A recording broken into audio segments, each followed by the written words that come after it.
This is not appropriate decoration. This hurricane ball brought in more debris than my dog.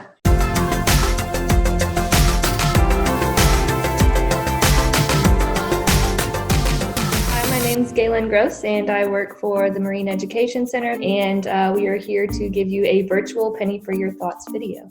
Hi, my name is Lacey, and I'm also a marine educator at the Marine Education Center.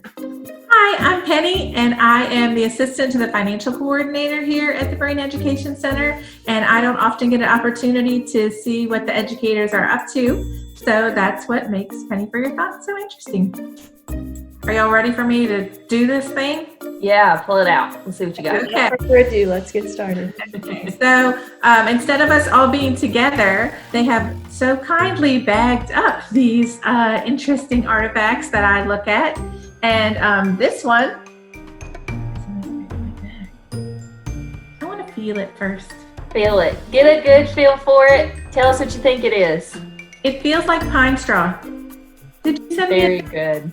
a pine straw? Open it and find out. I'm gonna put it out in my yard and save myself $6.50. All right. It's like Christmas morning. It is like Christmas. Scientific Christmas. So we have hidden some artifacts in different bags and numbered them. So each bag has a surprise artifact in it for Penny to look at. We know what they are, but Penny does not. So they are at her house right now, and she is unwrapping them for us, and then we are going to go through and look at each of them. Can I take it out? Uh-huh. Yeah. Reveal it to us, Penny. Take it completely out of the bag. Ew. Is this good in here?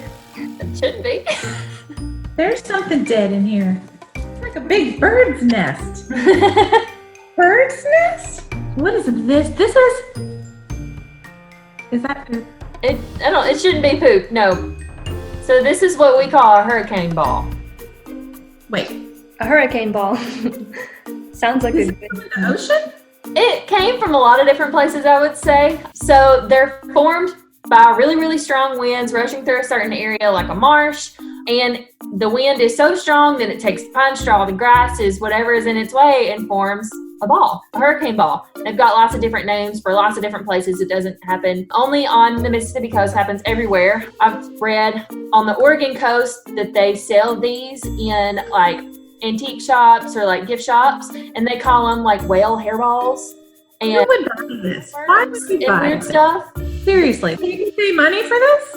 Yes, unfortunately they do. Oh, wait a minute. Hang tight. It looks like tumbleweed. That's what I was going to say. Yeah, it's kind of like the tumbleweed of the sea.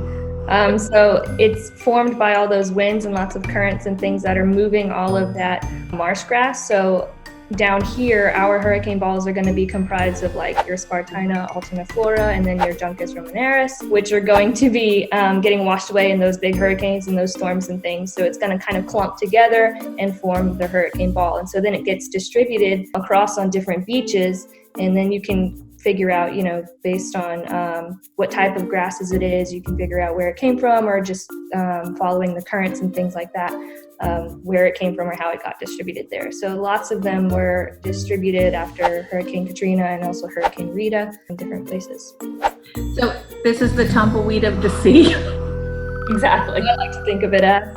Okay, so why is it not all full of mud and stuff? Like, it really looks and feels like a bird's nest. I don't know if everybody can see that.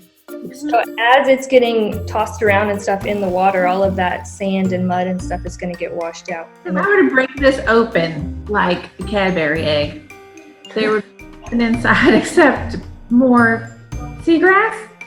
Probably. I mean, because it's not very light. It feels like a giant bird nest. What purpose does it serve? Is it just washing out the ocean? It's really important because it can be kind of an indicator of the overall condition of your marsh grasses. So if your marsh grasses are kind of eroding a lot and they're breaking up, they're not very healthy, which means they're not going to be really rooted into the ground and held stable with all that dirt. So they're going to be washing away easier. And so that's when you're going to get more and more hurricane balls forming. So it's an indicator telling you what's happening with your wetlands and your marsh grass areas. So we really don't want those guys around because we want all of our marsh grasses and our wetlands to be anchored with the roots into the soil, keeping us safe from all those currents. Okay, so too many of these giant ocean hairballs is a bad thing. Yes. It's a giant ocean hairball. The ocean spit up a hairball for you, Penny. Ew.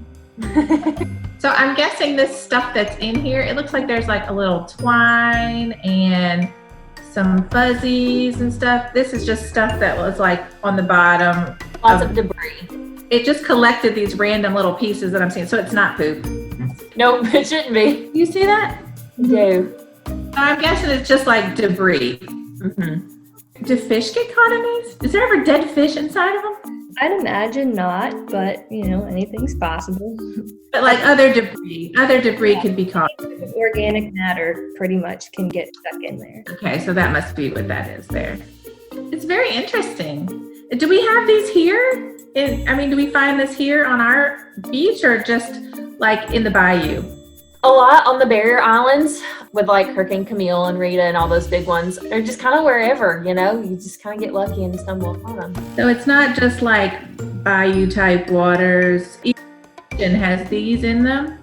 How come I don't ever see this when I go to the beach on vacation? Unless it's like fresh after a hurricane or a really, really big storm system, I don't think you would see them. Okay, because that's what causes it to all wad up in this big bundle. Right, that's hurricane balls. That's also what's going to be breaking up your wetlands the most, at least at one specific time. Because your wetland itself is going to be happening slowly over a long period of time, but you're going to get a lot of your marsh grass and your wetlands broken up. That's going to be happening quickly. That's going to be with the impact of a hurricane. So that's probably why I've never seen one, and probably why most people who are watching here have never seen one. So have we studied these? Well, at GCRL, I know that they have a collection of them. They range into lots of different sizes to like small, like a baseball, and then really big, like up to the size of a basketball, like you have, Penny. And once you break them open, I like to think there's like secret treasures inside of them, but it really is kind of more of the same. But I believe it would be a pretty good indicator of how strong that storm was and how much it collected on its way. And so it's really just a bunch of different layers of that pine straw, any kind of debris, fishing line, really just anything that got in the way of the storm. Do we have somebody here that has studied these? There have been scientists who have studied them after local hurricanes, and they have been able to look through them and look at the contents of them at GCRL, yes. I want to open one. I really do, because I see like twine and I don't know what this is. It looks like some other kind of like hard grassy thing, but not like the rest of this grass. I bet there's all kinds of stuff in there. Probably not telling. Dead things inside. Bigger than my head. Huge. And this is huge. Is this the standard size? Head size? I wouldn't say there is a standard size, really. I guess it just depends, maybe. I wonder if it depends on like the storm too. And like if it was a little storm, it'd be a little ball, and if it was a big storm, it'd be a big ball. Well, smaller storms can sometimes have stronger winds and be more impactful. Like Camille was a smaller storm than Katrina, speaking radially, like across. It didn't take up as much space, but the winds were stronger. So each hurricane is going to be unique in the different factors that are going to make it more impactful to the environment. So it's like a big surprise. You never know what'll wash up in a hurricane. The next time we have a hurricane, I'm going to go look for one of these jokers. I'm going to tell everybody I know, oh, that's a hurricane ball. Like our... Thanks y'all for teaching me such good stuff. Of course. I need to look smarter for my friends. I work with scientists. I think it makes for a good house decoration. I'm talking about like hundreds of them are out there after a storm, or are we talking about a few? No, it's not like in high abundance as, tar balls wash up after an oil spill. They will kind of wash up in groups of like 20. So judging by the pictures of what I've seen. I want y'all to find me another one that we can open. I do too. Ooh, we can open it together when we go back to work. Oh, one day, hopefully. Y'all have some scientist hookups. Can y'all see if you can get us an extra? Anybody watching this, Penny for your thoughts. If you have found a hurricane ball after this past storm, let us know. We'd love to have it. Well, I'd love to have it. It's sturdier than I thought, but it's shedding. I thought it was bird nest. No joke. I thought y'all sent me a giant bird nest. That's what it looks like. Okay, I can honestly say, never seen this before.